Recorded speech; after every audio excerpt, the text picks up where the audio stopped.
사대 양성을 받은 선교사들은 조선에 와서도 사대 양성을 그런 노선 위에서 했고, 이 노선은 성석 이원론 그리고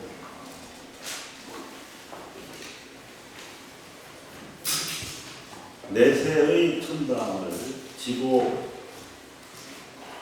지순한 가치로 내세우는 그런 노선 위에서 성전의 양성을 했기 때문에 교회 책임을 넘겨받은 노기남 주교님이라든지 그 이후에 여러 교구의 교부장들도 이 정치 권력과의 관계에 있어서는 윗될 주교의 노선을 그대로 답습을 했습니다. 그래서 일제강점기에는 대동아 전쟁에도 참전했을 뿐만 아니라 일제가 갑자기 패망하고 미군이 들어왔을 때 미 군정을 실시하는데도 불구하고 북쪽의 여론은 물론이고 남쪽에도 70% 이상은 미군정을 지지하지 않았고 오히려 통일된 대한민국을 더 원했죠. 그것이 사회주의적 색채를 띄었을지는 모르지만 지금의 공산주의하고는 분명히 결이 다른 것임에도 불구하고 미군정은 배관군이 아니라 점령군으로서 행세를 했는데 그 연장선상에 일어난 것이 사상사건이고 여순 사건이지요. 그런데 그 미군이 점령군으로 들어왔을 때 명동성당에서 대대적인 환영 문자를 열어준 것은 노기남 주교입니다.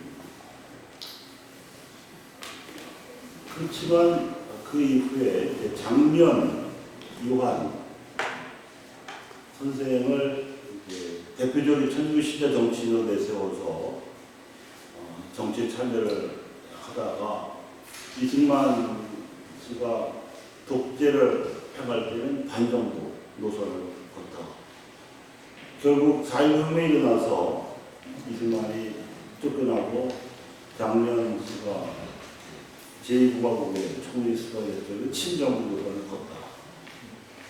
갑자기 또 군인들이 쿠데타를 일으켜서 군사정권을 일으키니까 혁명정부를 지지하고 나서는 이런 갈짓자 행보를 하는 것은 일관된 기질이 없었기 때문입니다.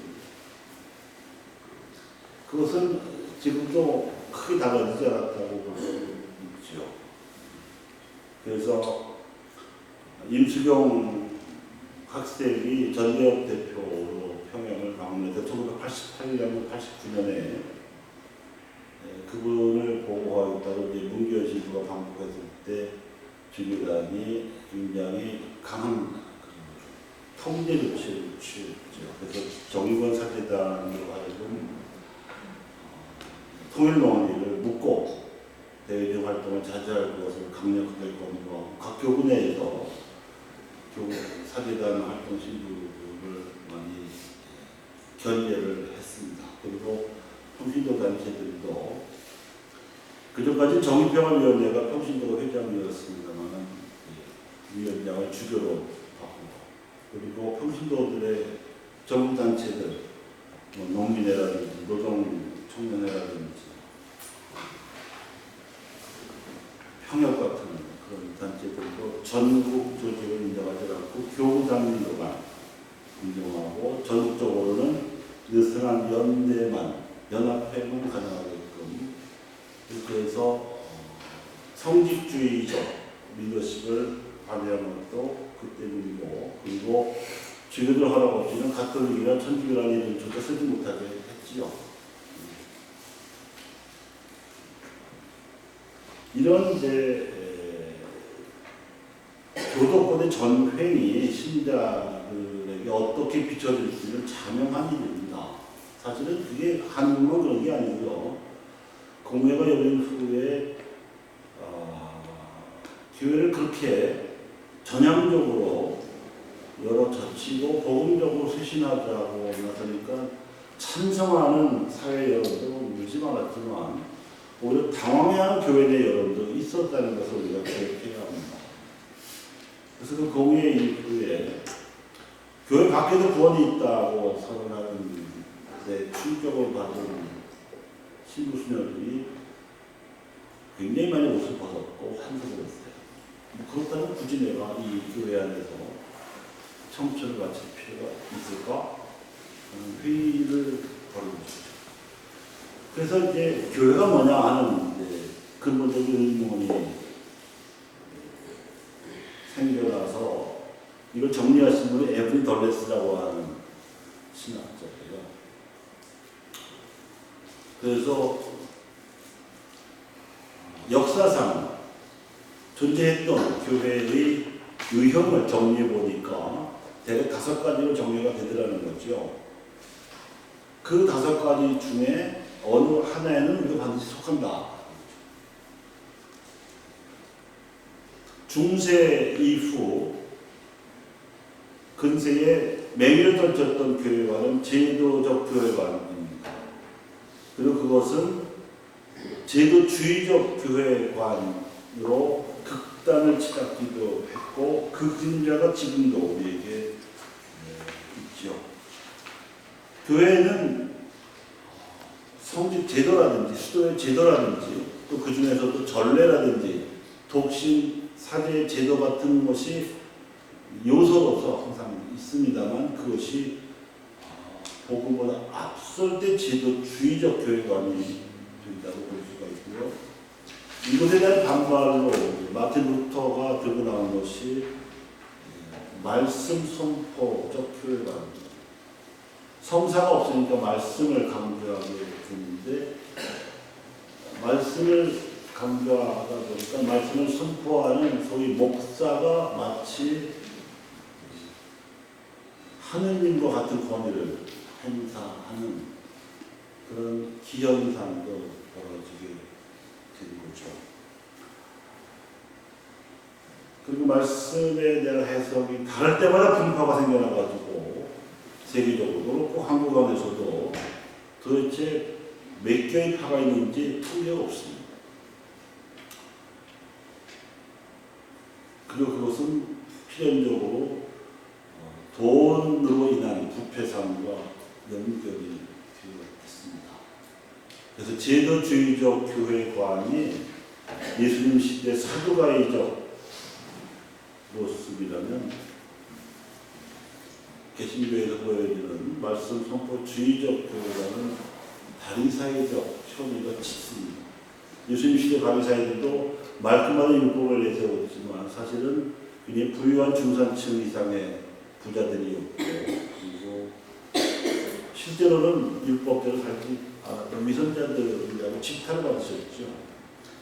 이런 제도주의적 교회관의 폐해와 말씀 선포주의적 교회관의 폐해를 좀 정만합처럼 절충하고 쇄신하고자 나선 것이 공회의 성사적 교회관이고요. 성사적 교회관에서는 성사라는 교회의 요소뿐만 아니라 봉사라든지 공동체라든지 하는 요소까지도 포용해서 교회를 새롭게 쇄신하고자 길을 지시한 바가 있고 그리고 특별히 라틴 아메리카의 교회에서는 공회의 메아리로서 제도나 말씀 선포나 성사나 봉사나 공동체 같은 요소에다가 가난한 이들을 위한 우선적 선택이 반드시 필요하다는 그런 주장을 했고 그것이 2000년 교회 역사상 처음으로 바티칸 바깥에서 심지어는 유럽 바깥의 목소리가 유럽으로 그리고 바티칸으로 다시 울려 퍼져서 바티칸이 변화되게 되는 그런 현상이 일어났고 1968년도 메들린에서 열렸던 제2차 라틴 아메리카 총회에서 처음 나왔다가 1979년 제3차 라틴 아메리카 총회에서 확정이 되고 이것이 1987년 사회적 관심이라는 요한바오에서의 사회규칙에 가난한 이들을 위한 우선적 선택이라는 정식 신학 명제로 수용이 되기에 이르렀습니다. 이렇게 교회에 대한 동일한 신앙 고백 하에서도 실천에 있어서는 다양한 노선과 모습이 이루어져 왔다는 사실을 먼저 말씀을 드리고, 이제 쇄신되어야 할 교회는 우리의 이니셔티브에 달려있다고 말씀을 드립니다. 우리의 이니셔티브는 우리의 자율에 달려있다는 뜻이기도 하지만 우리의 신앙에 달려있다는 뜻이기도 합니다. 우리의 신앙은 우리의 완전한 자유의지에 내맡겨져 있기만 한 것이 아니라 먼저 복음서를 쓴 복음사가들과 또 복음서 이후에 교회를 이끌었던 교부들의 가르침이 하나의 방향타가 될 수 있다는 뜻입니다. 그래서 마르코 복음서와 마테오 복음서 그리고 치프리아노스 교부에 대해서만 언급을 하겠습니다. 마르코 복음서는 네 복음서 중에 제일 짧지만 구구절절한 이야기를 다 빼고 행동하는 예수님의 이미지를 보여주는 복음서입니다. 그 마르코 복음서에 수록된 80여 개의 텍스트 모두가 예수님은 누구이신지를 집요하게 묻습니다. 그리고 그 결론은 십자가를 모르면 예수를 알 수 없다 이거예요.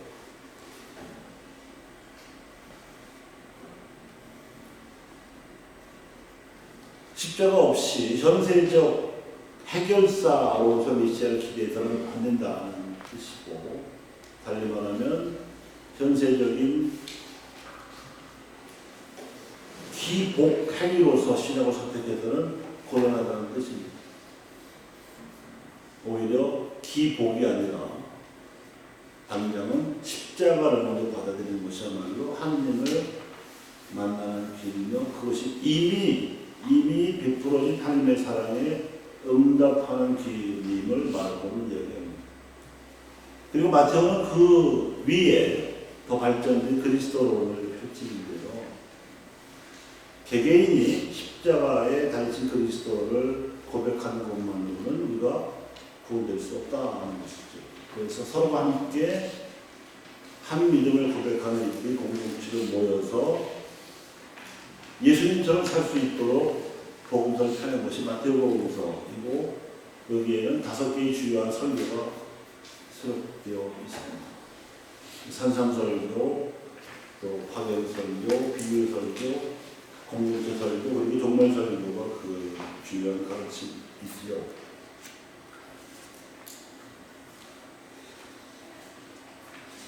치프리아노스 교부는 2세기에 북아프리카 카르타고에서 활약했던 주교입니다. 그때는 로마 제국 박해가 이루어지는 시대였고, 신자들은 끔찍한 형벌로 박해를 당하고 있었기 때문에 신자들을 격려하기 위해서 주기도문 해설이라는 메시지를 쓰면서 노아의 방주에 비유를 했습니다. 노아의 방주 바깥에 있던 사람들이 구원될 수 없었듯이 교회 바깥에서는 구원될 수 없습니다. 이것은 박해시대의 상황에서 어디까지나 비유적인 방법으로 표현한 것입니다. 그런데 이것이 로마 제국의 국교가 되고 중세 게르만 민족이 집단 개종하는 그런 시대에서 법조문으로 변해버리고, 그리고 교회 앞에 가톨릭이라는 이름까지 붙어서 가톨릭 교회 밖에서는, 즉 가톨릭 교회 용서를 받지 못하면 구원될 수 없을 뿐만 아니라 지옥 간다는 식으로 편협하게 알아듣는 넌센스가 근세의 가톨릭 교회를 지배했죠. 여러분이 보셨을 미션이라는 영화에 보시면 이와수 북부 근처에 사는 과라니족, 하느님은 알지 못했어도 평화롭게 살고 있던 사람들이었는데 이 사람들에게 스페인 선교사와 포르투갈 선교사들이 경쟁적으로 선교의 이름으로 침략을 하면서 노예로 삼죠. 거기 보면 아주 참 짠한 장면이 있습니다.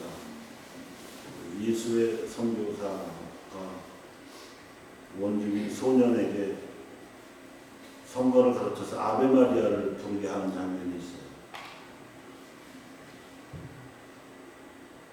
성가를 부를 수 있는 인간은 영혼을 가진 존재라는 것을 증명하기 위해서 그 처절한 연극을 한 거예요. 그 당시만 해도 소위 스페인, 포르투갈의 선교사 내지는 가톨릭 교회가 다른 데의 원주민들은 인간이 아니라고 영혼이 없다고 생각을 했었습니다. 믿기지 않으시겠지만.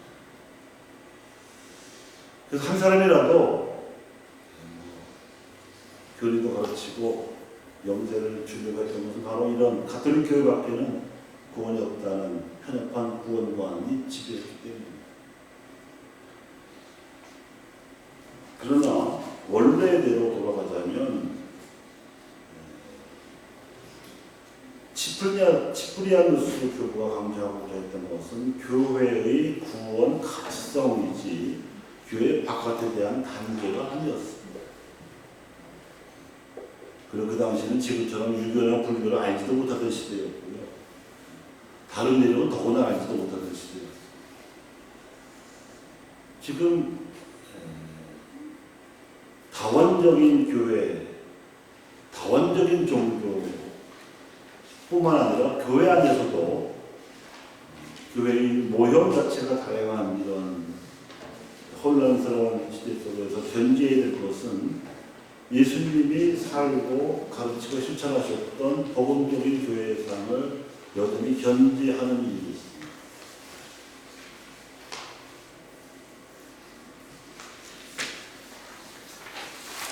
그러기 위해서는 지금 복음적이지 못한 요소들을 쇄신해야 할 텐데 그런 교회 쇄신의 주도권은 결국 우리 자신에게 있는 겁니다. 이 때의 주도권은 남들과 비교하거나 경쟁하는 의미의 개념이 아닙니다. 그리고 성직주의적 주도권을 가지고 있는 기독교인들은 쇄신할 수가 없습니다. 기득권을 내려놓아야만 가능하기 때문에 그것은 불가능하고 물리적으로 불가능하고 그래서 이것은 평신도들이 시작할 수밖에 없고 그것은 교회 내부의 어떤 기득권을 경쟁하는 차원이 아니라 자신들의 삶의 무대와 활동 영역에서 스스로 복음을 실천하는 행동으로서 이미 시작되는 거라고 말씀을 드릴 수가 있겠습니다. 마무리하는 입장에서 더 말씀을 드리면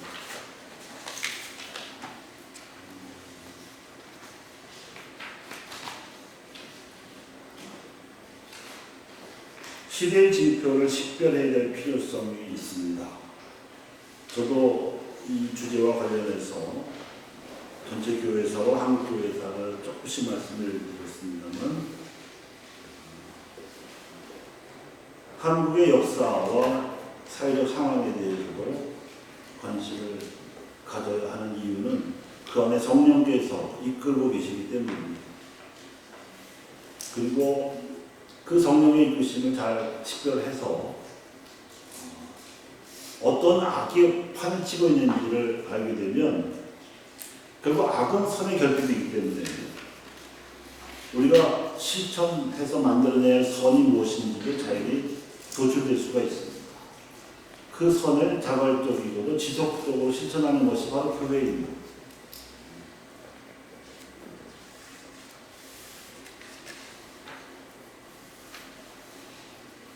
여러분들이 평신도 운동으로서 가톨릭 일꾼 모임을 하시는 데 대해서 사제한 사람으로서 격려를 드린 뜻으로 오늘 이 자리에 참여를 했고 또 여러분과 만났습니다. 이상으로 제 말씀을 마무리하고 여러분의 혹시 질의가 있으면 응답하는 형식으로 보충하도록